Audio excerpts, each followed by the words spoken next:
Cairo wakes to queues before sunrise, long lines curling outside bakeries and kerosene stalls, as if the city has learned to breathe in uncertainty. By late 1941, the war had not reached the Nile, yet its pressure sits on every corner, quietly, persistently, reshaping routines that once felt stable. The desert campaign has pushed back and forth across Libya for months, and with each shift in the front line, Egypt's capital absorbs another wave of soldiers, refugees, and rumors. What begins as a simple logistical problem soon becomes a daily test of patience, resources, and trust.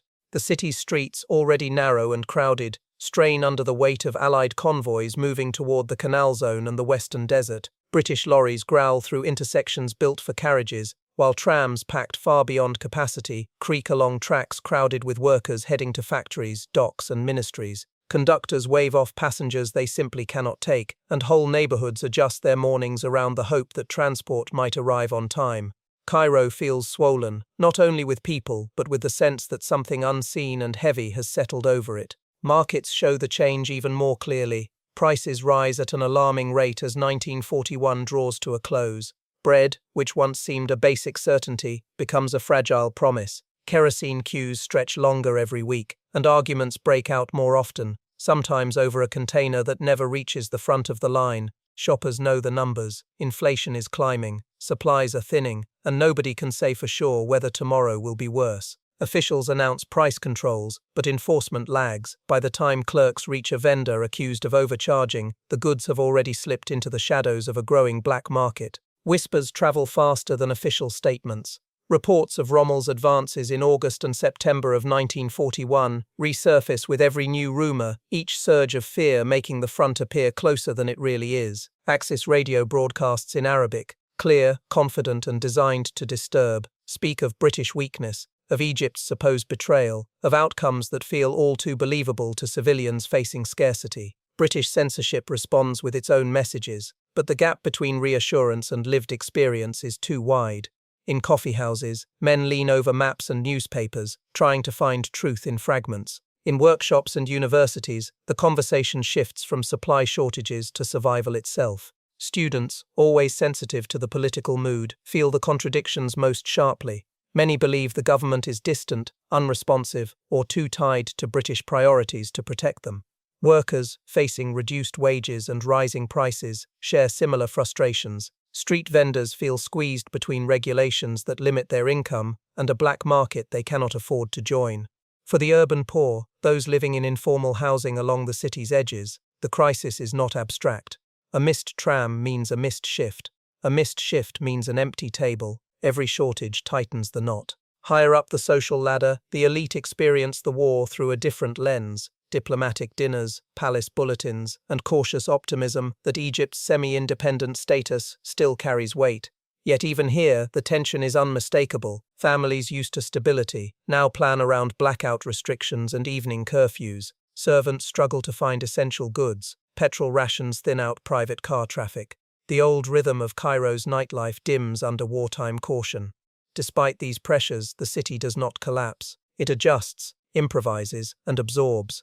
But beneath this surface resilience lies a delicate mood, one shaped by countless small frustrations that gather into something sharper. Each missed delivery, each rumor of retreat, each argument in a bread queue becomes part of a larger unease. Public trust grows thinner, and with it, patience. By January 1942, a new wave of fear sweeps through the capital as Axis forces push again towards Cyrenaica. The front is still distant, yet the uncertainty spreads outward.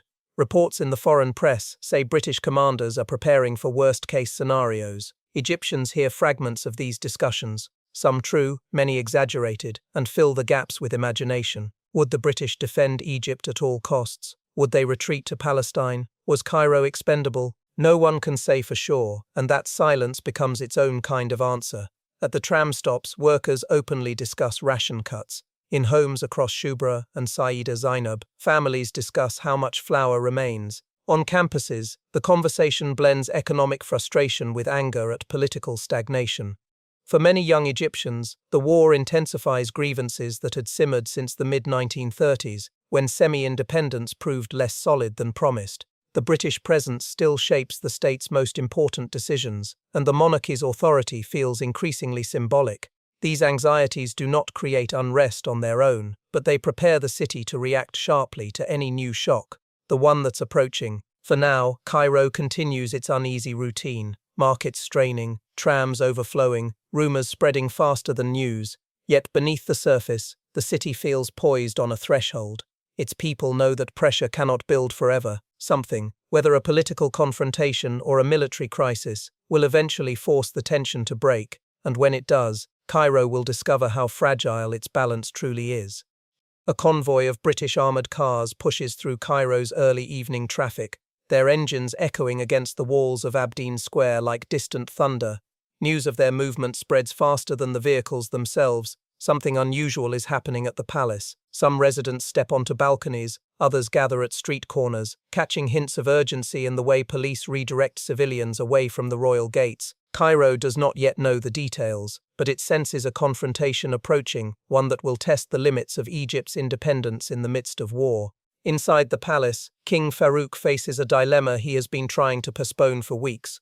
British diplomats, led by Ambassador Miles Lampson, have grown increasingly uneasy about the build-up of Egypt's government. Reports filtering through military intelligence warn of Axis supporters within political circles close to the throne. Whether these fears are exaggerated or not, British officials decide that the risk is too great. Egypt, lying between the Nile Delta and the Western Desert, is simply too important to be left to uncertainty. For the British High Command, the goal is blunt: a stable, cooperative government led by the Wafd under Mustafa el-Nahas, whose popularity and political networks are seen as the best guarantee of internal order. Farouk knows what is coming, though not its exact form. Lampson arrives at Abdeen with a written ultimatum, escorted by armoured vehicles, an undeniable display of authority. The scene is tense but not violent. The king is presented with a stark choice: appoint Nahas Pasha as prime minister or face abdication.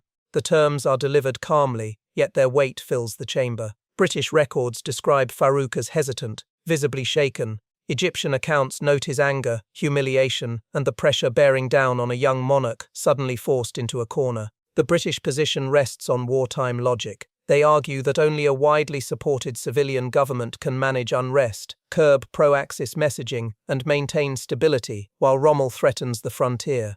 But to many Egyptians, the manner of this intervention will later overshadow any excuse. Armoured cars at the palace gates become a symbol, a reminder of who holds real power at a moment when the country's independence feels desperately fragile.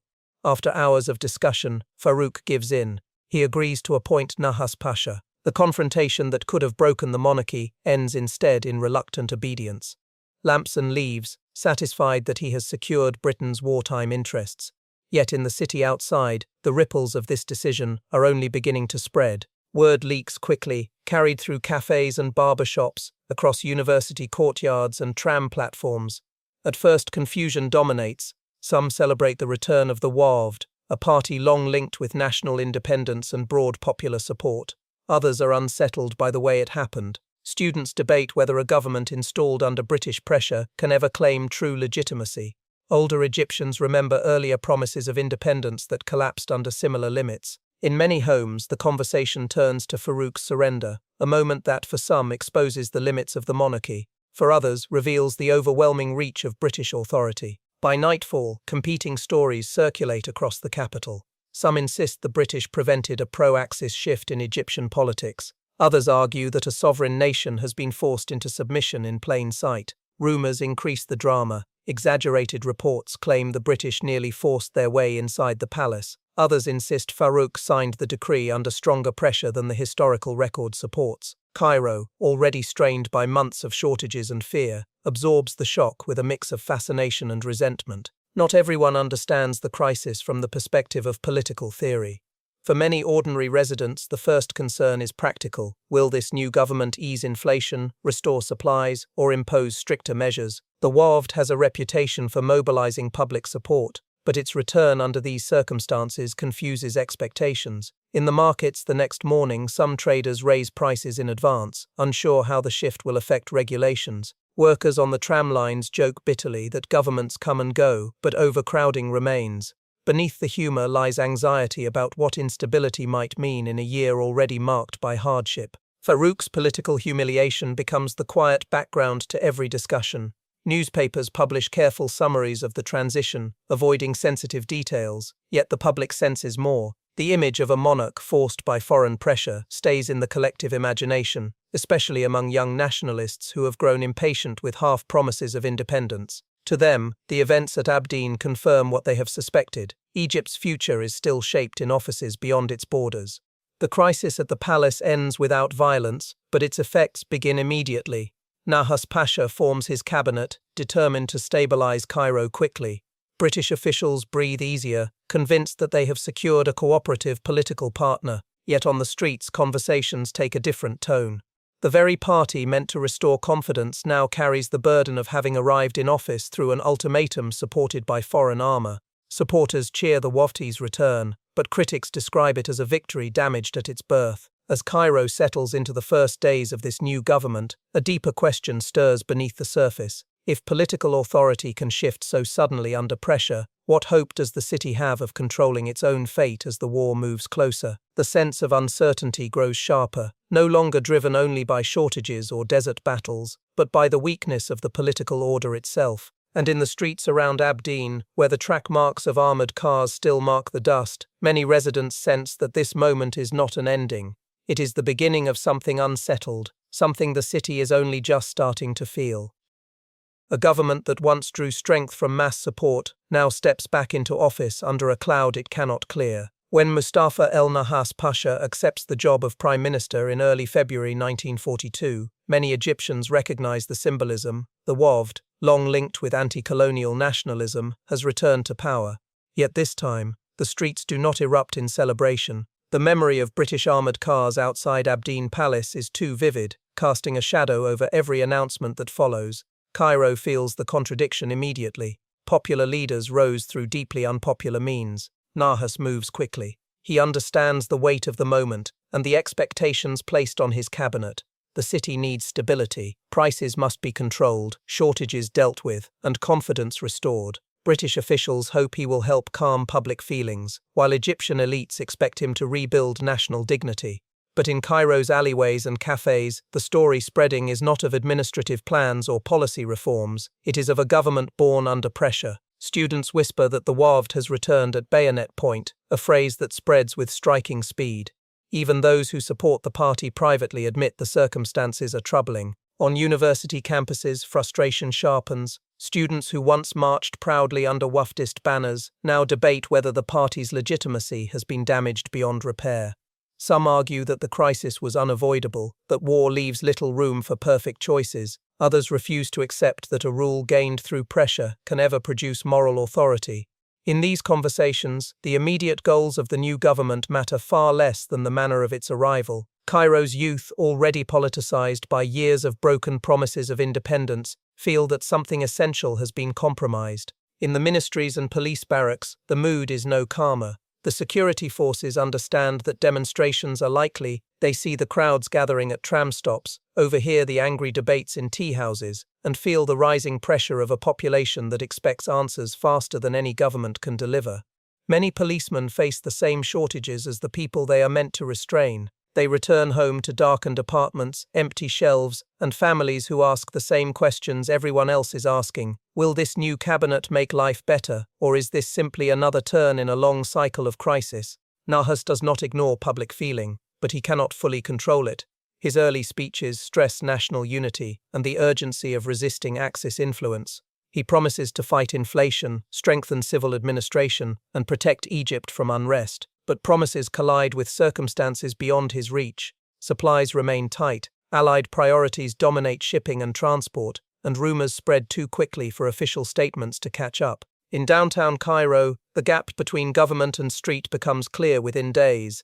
Tram conductors complain that fare evasion is increasing as tempers flare. Market vendors report arguments turning into scuffles more often than before. Grocers note that families buy less, not because rationing has fully started, but because prices rise unpredictably. Even the city's wealthier districts feel the strain. Petrol limits bite into routines, and domestic staff struggle to obtain basic goods. The war, once imagined as something happening far away in the desert, now presses against households at every level. As Nahas's government tries to project confidence, a counter-story spreads from the streets upward.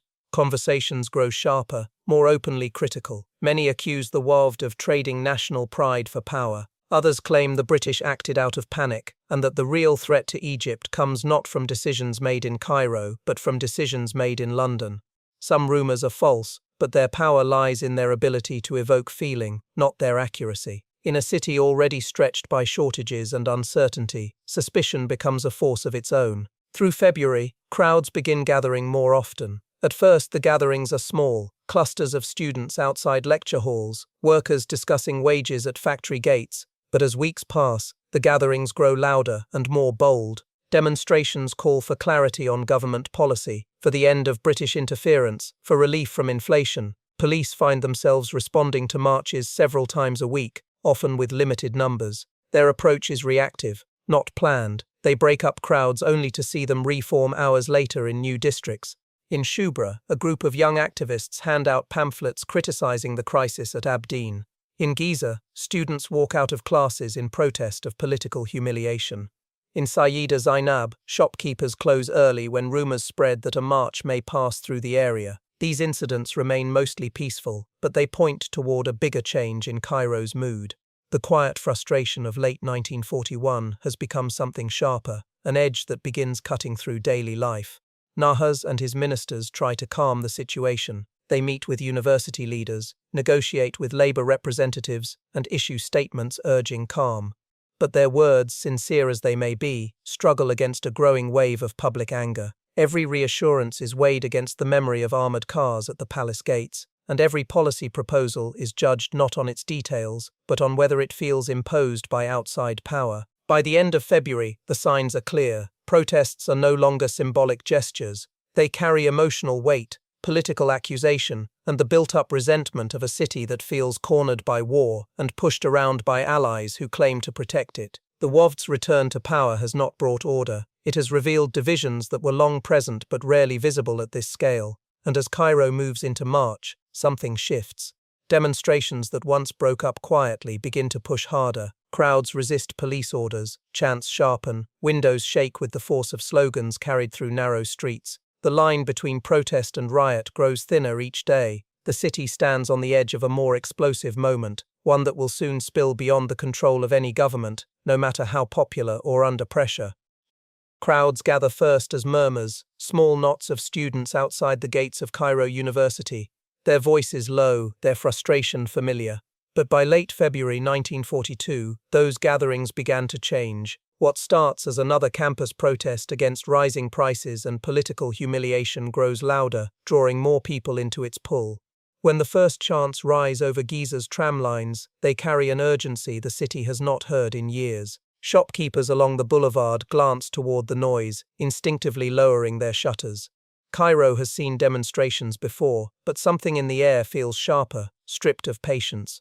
On both campuses, Cairo and Giza, students walk out of lectures in planned waves. Their complaints go beyond the Abdeen crisis. They speak of shortages, of crowded trams, of a political system that seems unable to shield Egypt from wartime chaos. Leaflets circulate faster than instructors can collect them. Some accuse the monarchy of surrender, others condemn British interference, but most focus on a simple question: how long must Cairo carry the weight of a war fought beyond its borders? Police sent to the university gates find crowds too large to scatter with the usual warnings. Their batons stay lowered, not out of sympathy but out of calculation. An aggressive response risks lighting the crowd further. Officers call for backup that never arrives, stretched thin across a city where tension has begun appearing in many districts at once. Worker unrest follows close behind.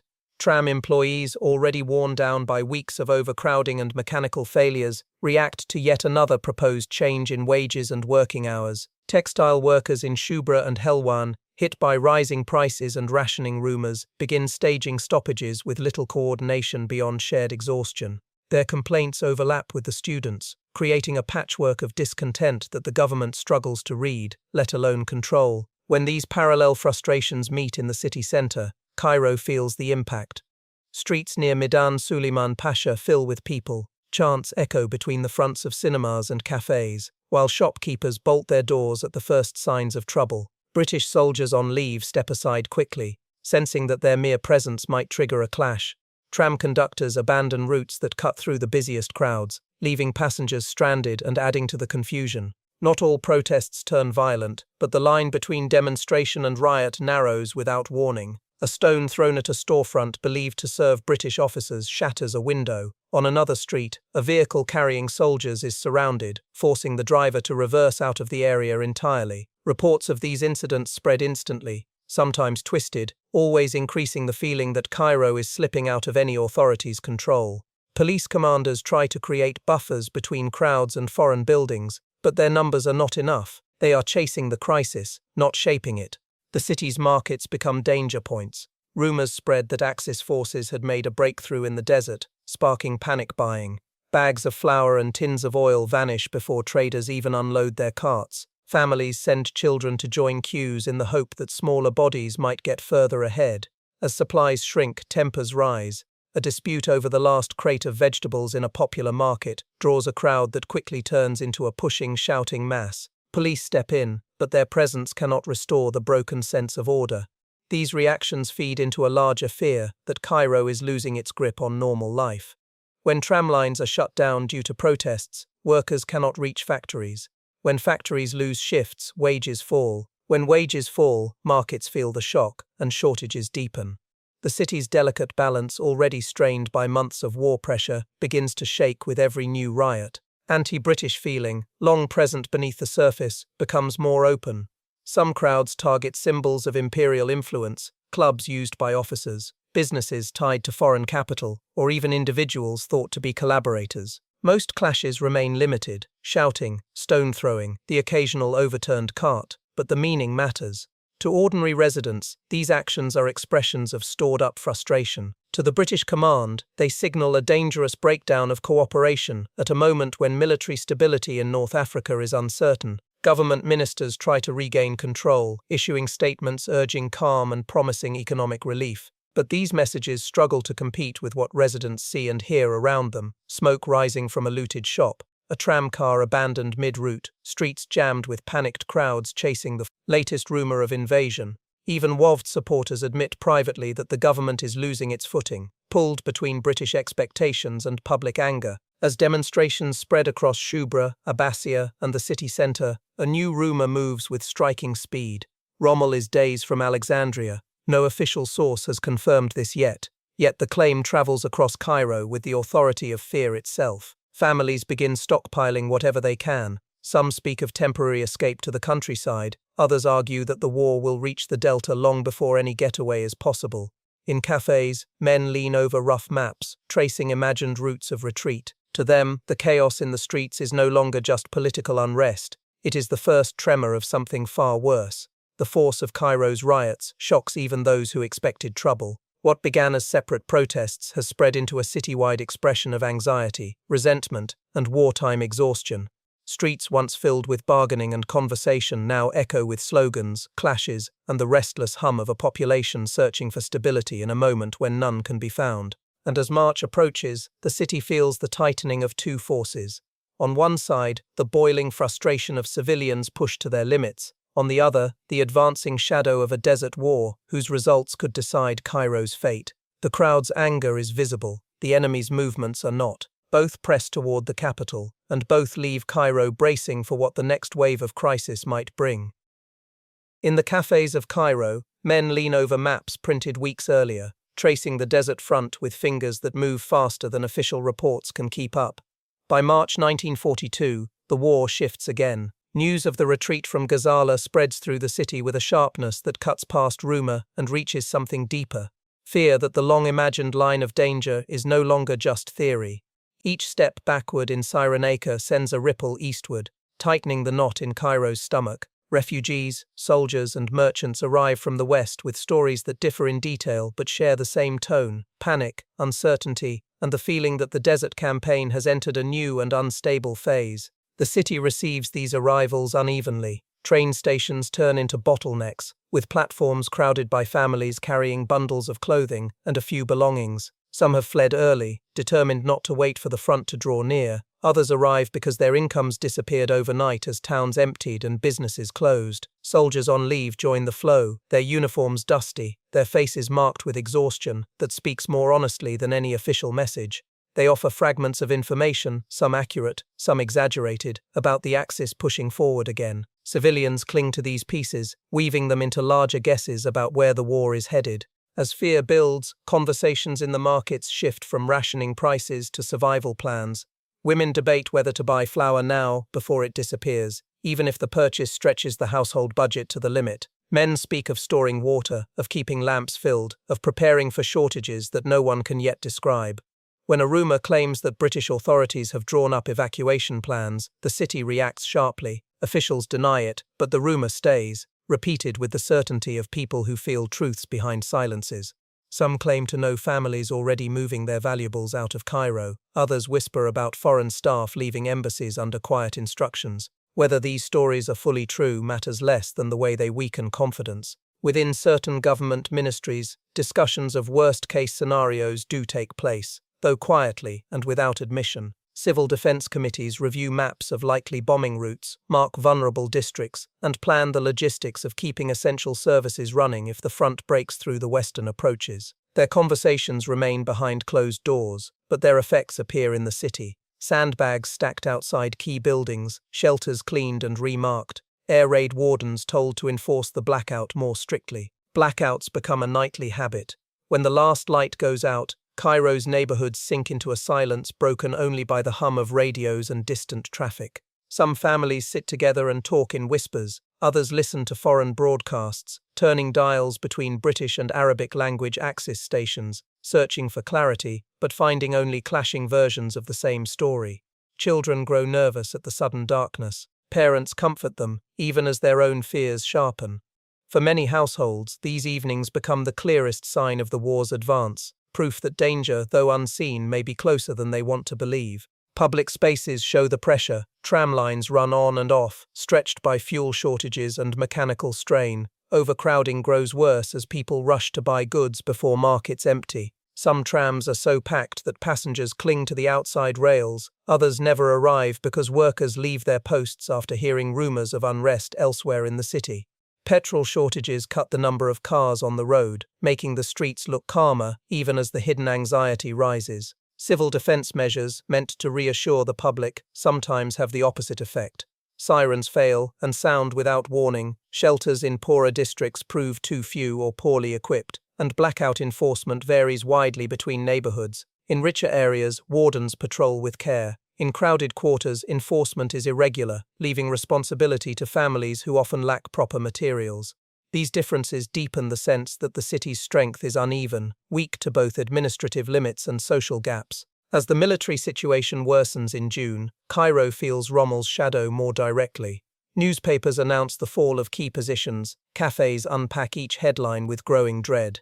Some residents begin hiding valuables in safe corners of their homes, believing an invasion could bring chaos. Others speak in a resigned way, convinced that the city's fate is already decided by decisions made far beyond the Nile. When a group of workers in a textile mill reports that their British supervisors have quietly packed documents and locked storerooms, the rumor spreads like wildfire, feeding the belief that even those in charge expect disaster. Fear changes behavior, hoarding becomes widespread, prices jump sharply despite government attempts at control. People rush to buy bread the moment bakeries open, leaving many without. Tempers flare more easily, minor disagreements grow into shoving matches. In workplaces, absence rises, as labourers choose to stay with their families rather than risk being stuck in another district if unrest breaks out. These reactions, though understandable, strain Cairo's already delicate system of supply and labour. Politically, the pressure is intense. Nahas Pasha's government tries to show a calm, united front, stressing the importance of national unity. But his speeches cannot soften the fear of a population convinced that the desert war may soon reach the delta. The gap between the city's mood and official messages widens by the day. Even among Wafd supporters, doubts deepen. Can any government, no matter how experienced, handle both wartime danger and unrest at home at the same time? By July, as the front nears El Alamein, Cairo enters a state of held breath. Residents follow every report with a mix of dread and hope, looking for signs that the advance has stopped.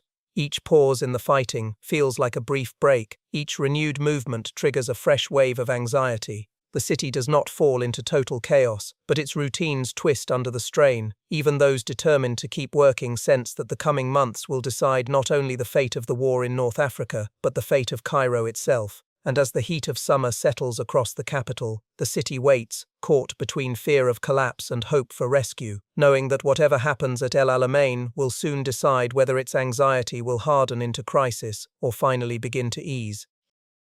The heat of August settles over Cairo as if the city itself is holding its breath. For weeks, residents have lived between two realities: the fear of an Axis advance and the faint hope that the desert might yet become a shield rather than a corridor. When General Bernard Montgomery takes command of the 8th Army in August 1942, news spreads quickly through cafes, markets, and tram stops. His reputation, carried across continents by wartime reports, reaches the capital long before any of his decisions do. To many Cairenes, Montgomery's arrival feels like a small but real shift, a sign that the British are preparing to defend Egypt with new determination. Military strategy remains far from the reach of ordinary households, but morale responds instantly to the tone of official messages. Montgomery's early statements, short and confident, replace the uncertainty that had become a source of frustration. Cairo's residents hear not promises of quick victory, but clear words about the stakes. That difference matters. With each message, rumours lose a little of their strength. The fear that had swept across markets and university campuses now pauses, if only to listen. Meanwhile, the first battle of El Alamein, fought weeks earlier in July, begins to take on new meaning. At the time, many Egyptians saw it as another uncertain halt in the desert's back-and-forth struggle. But as the weeks pass and no Axis breakthrough comes, the memory of that stand grows heavier with relief. People whisper that Rommel has met his limit, that the front has finally reached a line that will hold. British officers, seen more often around Cairo as they travel between headquarters and depots, look less tense. Their posture, subtle, unspoken, feeds into a mood that had been starved of reassurance. Still, the capital remains anxious. Prices do not fall, supplies do not suddenly improve. Blackouts continue each night, throwing neighborhoods into darkness that makes every sound and whispered fear feel bigger. But there is a clear change. Households begin stocking up with care rather than panic. Tram lines return to a steadier pattern. Workers return to their posts after weeks of absence driven by uncertainty. The city steps slightly back from the edge. Then, in late October, the thunder begins. Not in Cairo, but far across the desert at El Alamein. Word spreads that the Allies have launched a vast offensive. The timing is clear. Families gather beside radios, turning dials again and again, listening to broken-up reports. British broadcasts stress progress. Axis stations warn of traps and counterattacks. But over the first week of November, a clearer picture takes shape. The Africa Corps, after months of advance, is now in retreat. When Cairo understands this, the reaction is not a wild celebration but release. Markets fill with cautious relief. Tram conductors notice that commuters speak more gently, no longer consumed by the thought of sudden disaster. In coffee houses, the conversations shift from whether the city will fall to how narrowly it escaped. Even those who distrust British authority accept the importance of the moment. The desert, which for months had seemed to push danger toward the Nile, now carries threat away from it. The effects spread quickly, prices steady, at least for a time. Traders stop hoarding goods. Families who had been preparing to flee reconsider. City districts that had felt fragile begin to settle back into their familiar rhythms. For the first time since early 1942, Cairo feels as if the war's grip has loosened rather than tightened. British officials move quickly to support this mood. Messages highlight the size of the victory. Officers appear more openly in public. Diplomats speak with new confidence about protecting Egypt. The government of Mustafa el-Nahas also takes the chance, presenting the victory as proof that perseverance and cooperation have saved the nation. Yet beneath the speeches lies a more complex truth. The tensions that exploded earlier in the year have not disappeared. The scars from inflation, shortages, and political humiliation remain, even if the fear of attack has faded. In poorer districts, residents notice quick but incomplete relief. Bread becomes slightly easier to find. Kerosene shortages ease. Black markets pull back but do not disappear. Families who had lived through months of tightening budgets feel steadier, though not fully secure. They know how quickly conditions can change. Cairo has learned, painfully, that good news in the desert does not instantly transform life along the Nile. Among students and young activists, the battle's result starts new debates. Many welcome the turning tide, yet they do not forget the events of February. The ultimatum at Abdeen, the armored cars, the sense of national humiliation. Victory in the desert may protect Egypt from invasion, they argue, but it does nothing to settle the question of who rules and who decides. The Wafd, though strengthened outwardly, still walks a narrow path between public distrust and wartime necessity. Even so, relief shapes everything. The riots of February and March feel like echoes from another time. The big demonstrations that once filled Suleiman Pasha Street no longer gather with the same force. The emotional temperature of the city drops. Households that feared collapse now imagine a return to something like normal life. Even the nightly blackouts once filled with dread become habit rather than warning. And yet, beneath this return to order lies a quieter understanding. Cairo may have avoided the worst, but the fear it lived through has changed it. The crisis revealed the weakness of political authority, the quick rise of public emotion, and how deeply wartime choices made far away could disturb life at home. The desert victory brings calm, but not a clean ending. As November draws to a close, Cairo looks toward the future with a mix of relief and care. The danger has moved away, but the memory of how close it came stays bright. And in that memory lies a hint of the next challenge: how to rebuild trust in a city that has just learned how quickly the ground beneath it can move. By the end of 1942, Cairo comes into a calmer season, yet the calm feels different from what came before. It is not the stability of a city untouched by crisis, nor the triumph of a population celebrating victory. Instead, it is the quiet that follows a year of tension so deep that even relief carries the weight of memory. The threat of invasion has lifted, but its shadow lingers in the habits, emotions, and political expectations of a city forced to face its own fragility. In the markets, vendors return to their routines with practiced ease. Prices settle more firmly, queues shorten, and goods reappear on shelves where scarcity had become a daily companion. But the conversations that take place across crates of vegetables or bags of flour are more cautious than before. Families who had learned to budget during shortages do not quickly abandon those habits. The lessons of early 1942, when flour vanished overnight and kerosene became precious, remain written into household thinking. People stock small reserves, not out of panic, but memory, aware now that stability can disappear with a single announcement from the desert. The political atmosphere also reflects this new memory. Mustafa el-Nahas Pasha and the Wafd occupy an unusual space. Their government survived the year, and the victory at El Alamein gave them some approval.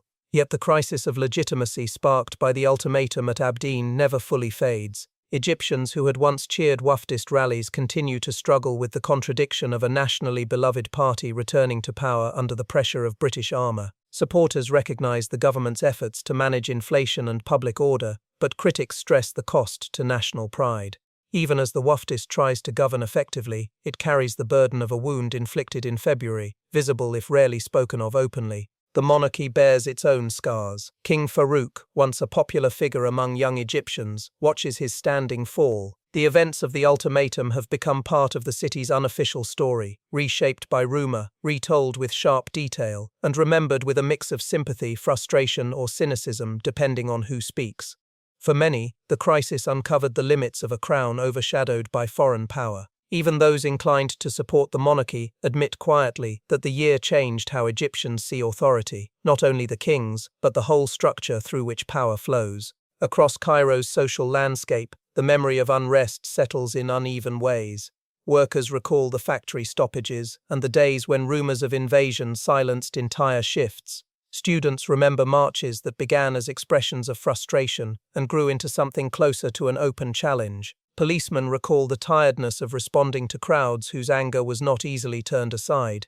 Each group carries its own version of the year's events, and together these memories tie the city with threads of shared experience, even when meanings differ. For many residents, the emotional cost is clearest in small details: the way people pause when sirens test their equipment, the way blackout curtains remain carefully folded rather than thrown away, the way some families choose to keep valuables in places chosen during the worst moments of fear. These behaviors are small, almost automatic, but they show how deeply the year marked the city's awareness. Cairo may have returned to relative order, but it does so knowing that order can crack under pressure. Meanwhile, students across Cairo's campuses look toward the future with sharper eyes. The events of 1942 confirmed what many had suspected. National independence on paper does not guarantee real control in practice. Intellectual circles discuss the balance of power between the monarchy, party politics, and British oversight.